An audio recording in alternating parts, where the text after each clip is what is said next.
Been a little while since I uploaded a video, so here's what's been going on.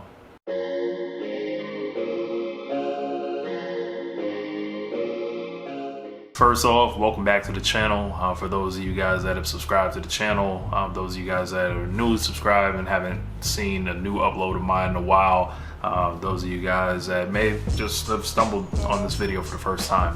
My name is Rich Latta II, and I have been not uploading videos for quite a while, and a lot of stuff was going on in my personal life, from music to dealing with the death of my father.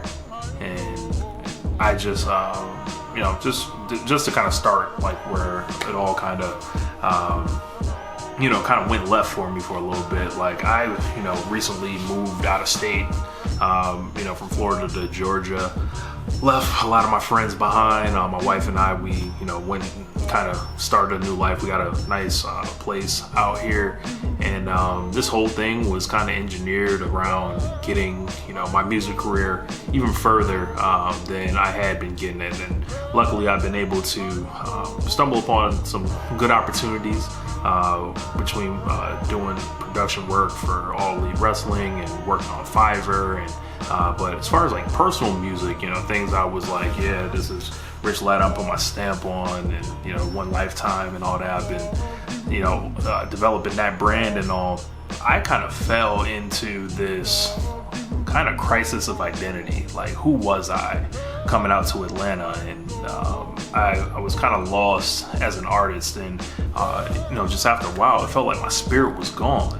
It was like imposter syndrome. People say, do I really deserve this opportunity?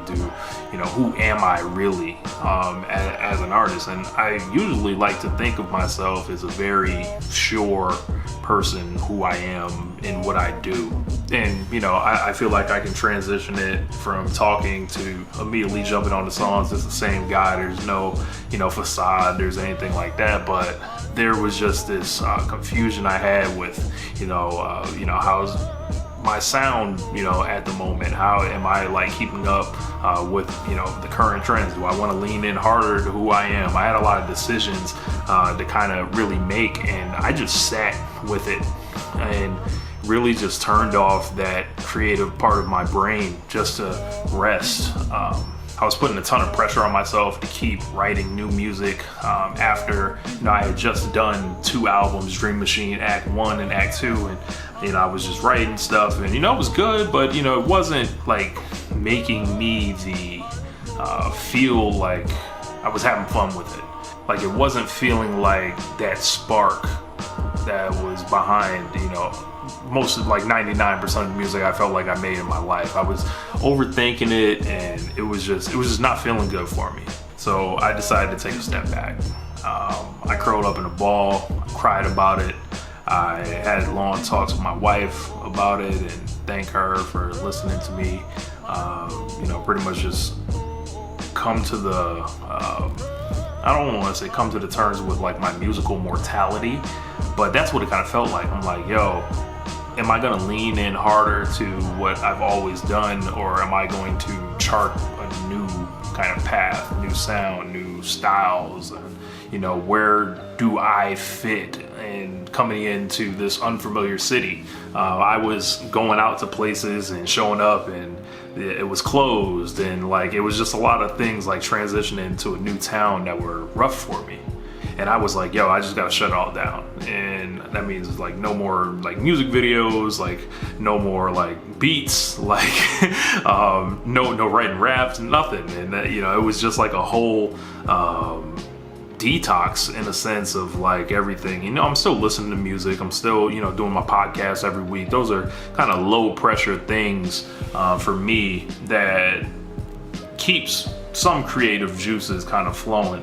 But this the music stuff, I was I had to completely I had to step away, and hopefully it's better for my mental health in the long run. Hopefully it's able to I'm not even saying that I'm back as far as I'm ready to rap now, I'm ready to come out with the best shit I ever came out with. I'm not saying that at all. Maybe it's I don't know where it could be from this point forward. But I am feeling better, because the other day I saw something on TikTok, and I ran into sometimes they send artists to you, and then I was like listening to this one guy. I can't think of his name right now, but he was like really spitting some really dope stuff, and I started watching a bunch of his videos, and I was like, I got that itch, and I was like, that's what I'm supposed to get. That's how it's supposed to feel, with the inspiration, with everything kind of just blending all into one to really spark that creative brain. And I think I was just burned the candle at both ends a lot. It was just so much pressure to make the beats, to mix it, to rap, and I love that stuff. And I'm not even saying I'm gonna change any of that, because what I've done thus far I'm very proud of. It's not a case for me of like, how long am I gonna keep doing this? I don't even think about it like that, because it's just what I do. I was kind of forced to think about some of these things. I was having conversations with a couple of my friends, and maybe they were trying to help me, but I didn't really take it well. And I don't even know if I've told them about it. Like, I didn't really take it well, and I'm more stubborn about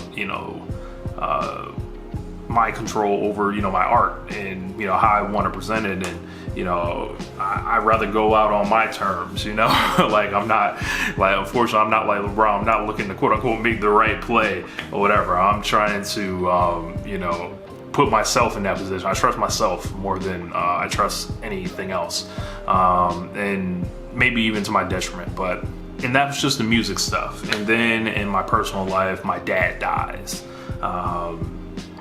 Just out of nowhere. I had no idea of any type of ailments he was dealing with or anything like that, and that really hurt me and broke me in ways that I didn't anticipate. And of course, if you have a parent die, you're going to be sad, you're going to go through a wave of emotions. And then that's what I did. I went through a wave of emotions, even when I was trying to initially just be strong and tough through it.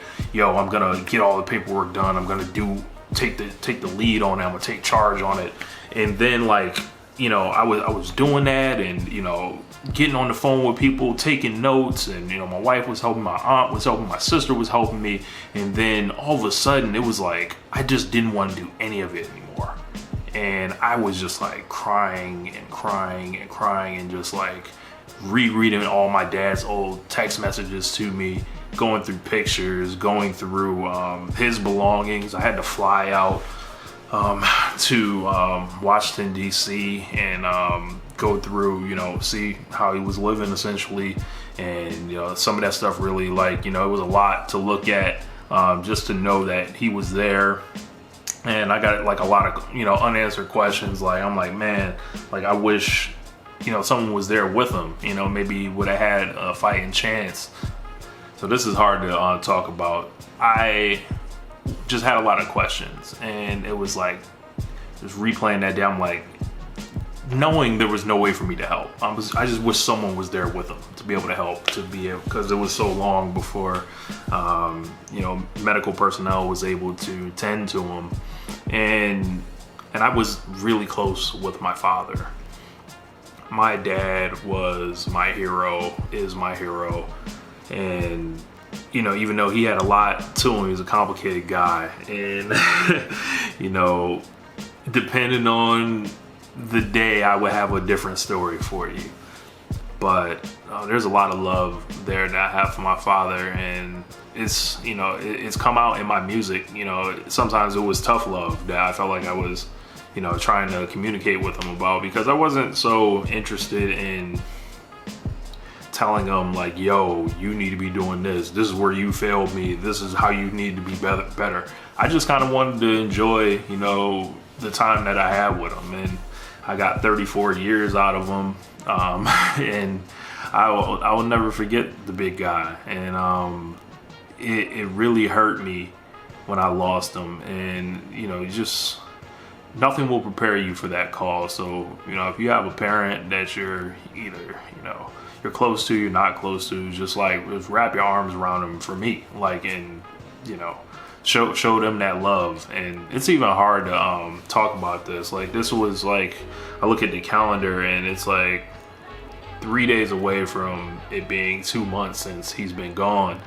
And combined with, you know, the self-imposed hiatus from like the music and the creativity kind of stuff, that combined with the, you know, the loss of my father, it really put me in a tough place, a very lazy place, a very like, yo, I'm gonna play video games until like 4 in the morning just because I don't want to think about anything. I just want to play MLB The Show, and I'll just run my road to the show character up, and like I'll just focus my energy on that so I don't have to think about this reality that I've put myself in, like between, you know, feeling bad for myself regarding the music, and then, you know, just getting this anchor just dropped on me. I really didn't know how to deal with it. I didn't really journal like I should have. And even now, this kind of feels kind of strange for me to like really just, you know, bear how I feel about everything, because there's still work to be done regarding, you know, everything I got to do with my dad. And in between some of that, though, there was some good things that I did. Like, I got to visit Springfield, Massachusetts. A couple trips I had lined up already. I was going up there for my boy Andre's surprise 35th birthday party. Know him since I was 7 years old. Rode around the old hometown, saw a bunch of old places. I remember being with my dad. It was really good for me to be around a lot of family. Also saw there as well in my old hometown the different parks I was raised in and grew up on, and made some videos. Went by my grandfather's old house, and it was like it was a real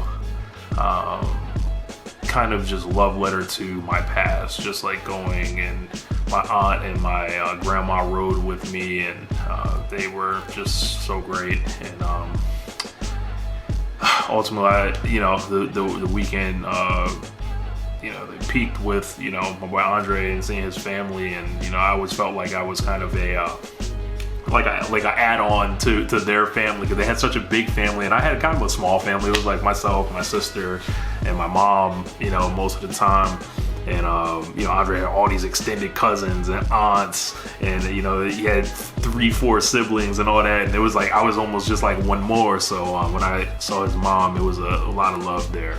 And it was just like everyone I felt like everybody kind of knew like what had happened to me, so everybody was like being extra nice, and it was a lot, you know, but it was good, like, at the same time.